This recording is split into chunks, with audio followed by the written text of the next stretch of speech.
Assalamualaikum warahmatullahi wabarakatuh. Perkenalkan, nama saya Muhammad Akram, nomor stambuk 2019 10180, mahasiswa STM Bongaya, Makassar. Saat ini saya semester 5 dan akan mengikuti midtest tentang manajemen perkreditan, yaitu tentang kelayakan kredit. Berdasarkan Undang-Undang Nomor 10 Tahun 1998, kredit dapat diartikan sebagai penyediaan uang atau tagihan yang dapat dipersamakan dengan itu berdasarkan persetujuan atau kesepakatan pinjam-meminjam antara bank dan pihak yang mewajibkan pihak peminjam untuk melunasi utangnya setelah jangka waktu tertentu dengan pemberian bunga.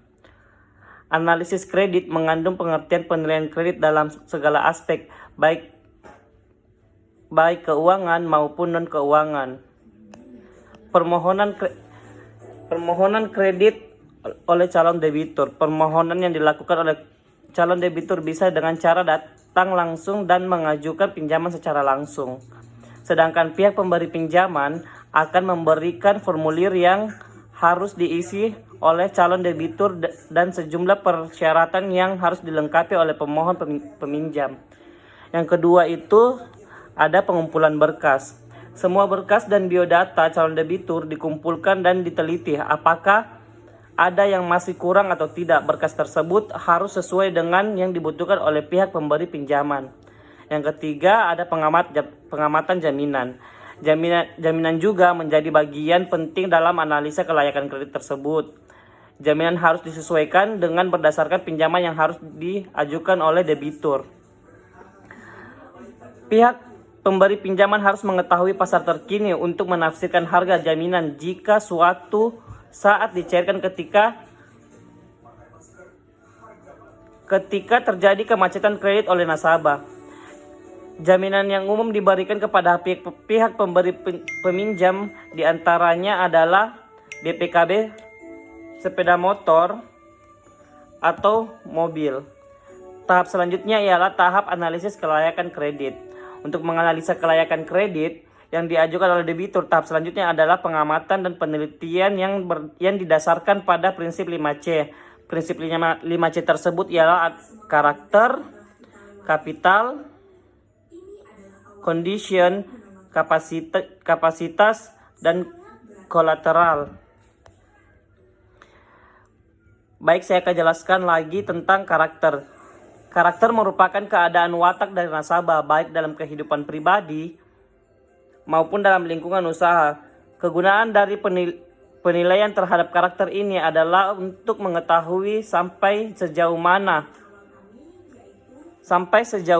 kemauan debitur untuk memenuhi kewajibannya dengan sesuai perjanjian yang telah ditetapkan sebagai alat untuk memperoleh gambaran karakter dari calon debitur tersebut. Yang kedua, kapital. Kapital merupakan jumlah dana atau modal sendiri yang dimiliki oleh calon debitur. Semakin besar modal sendiri dalam perusahaan, maka semakin tinggi kesungguhan calon debitur dalam menjalankan usahanya dan pihak pemberi pinjaman akan merasa lebih yakin dalam memberikan kredit. Modal sendiri juga diperlukan sebagai alat kesungguhan dan tanggung jawab debitur dalam menjalankan usahanya, karena debitur ikut serta menanggung risiko terhadap gagalnya usaha. Dalam prakteknya, kemampuan kapital ini dimanifestasikan dalam bentuk kewajiban untuk menyediakan self-financing yang sebaiknya jumlah lebih besar daripada kredit yang diminta. Yang ketiga, kapasitas atau capacity merupakan kemampuan yang dimiliki oleh calon debitur dalam menjalankan usaha guna memperoleh laba yang diharapkan. Kegunaan dari penilaian ini adalah untuk mengetahui sampai sejauh mana calon debitur mampu untuk mengembalikan atau melunasi utang-utangnya secara tepat waktu dan dari usaha yang diperolehnya. Yang keempat adalah kondisi. Kondisi itu yaitu suatu kondisi politik, sosial, ekonomi, budaya yang mempengaruhi keadaan perekonomian yang dapat mempengaruhi kelancaran usaha calon debitur tersebut. Untuk mendapatkan gambaran mengenai hal tersebut, diadakan penelitian mengenai hal-hal antara lain yaitu keadaan konjunktur, peraturan pemerintah, situasi politik dan perekonomian dunia, dan yang terakhir itu ada keadaan lain yang mempengaruhi pemasaran. Yang kelima, ada kolateral, merupakan barang-barang yang diserahkan oleh debitur sebagai agunan terhadap kredit yang diterimanya. Kolateral tersebut harus dinilai oleh pihak pemberi pinjaman untuk mengetahui sejauh mana risiko kewajiban finansial debitur.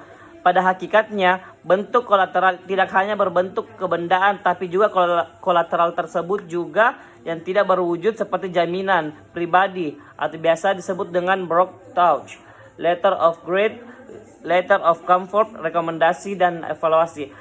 Terima kasih. Assalamualaikum warahmatullahi wabarakatuh.